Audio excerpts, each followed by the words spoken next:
Chennai super কিংসের প্রতিপক্ষ Lucknow super giants. Indian premier league টি20 আইপিএল ৩৯তম ম্যাচে মাঠে নামবে চেন্নাই সুপার কিংস, প্রতিপক্ষ Lucknow super giants. IPL cricket ইতিহাসে এখন পর্যন্ত মোট ৪টি ম্যাচে মুখোমুখি হয়েছে লখনৌ সুপার জায়ান্টস এবং চেন্নাই সুপার কিংস। এই ৪টি ম্যাচের মধ্যে চেন্নাইয়ের জয় ১টি ম্যাচে, ২টি ম্যাচে জয় পেয়েছে লখনৌ সুপার জায়ান্টস, বাকি ১টি ম্যাচ হয় পরিত্যক্ত। এবারের আইপিএলে এখন পর্যন্ত মোট ৬০টি করে ম্যাচ খেলেছে চেন্নাই এবং লখনৌ। চেন্নাই তাদের ৬০টি ম্যাচের মধ্যে ৪টিতে জয় আর ৩ হারে ৮ পয়েন্ট সংগ্রহ করে অবস্থান করছে পয়েন্ট তালিকার ৪ নম্বরে। অপরদিকে সমান সংখ্যক পয়েন্ট নিয়ে রান রেটে পিছিয়ে থাকায় পয়েন্ট তালিকার ৫ নম্বরে অবস্থান করছে লখনৌ সুপার জায়ান্টস।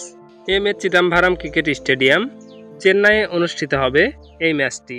আইপিএলে চেন্নাইয়ের বিপক্ষে লখনৌর সর্বোচ্চ সংগ্রহ ২১১ রান এবং সর্বনিম্ন সংগ্রহ ১৮০ রান।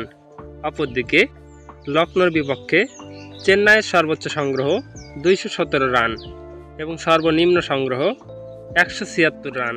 দুই দলের মধ্যেকার এই ম্যাচটি শুরু হবে আজ ২৩ এপ্রিল ২০২৪ বাংলাদেশ সময় রাত ৮টায়। আইপিএল টি20 ২০২৪ ৩৯তম ম্যাচে কোন দল জয়লাভ করবে বলে আপনার মনে হয়? চেন্নাই সুপার কিংস নাকি প্রতিপক্ষ লখনৌ সুপার জায়ান্টস? আপনাদের মূল্যবান মতামত কমেন্ট বক্সে কমেন্ট করে জানান।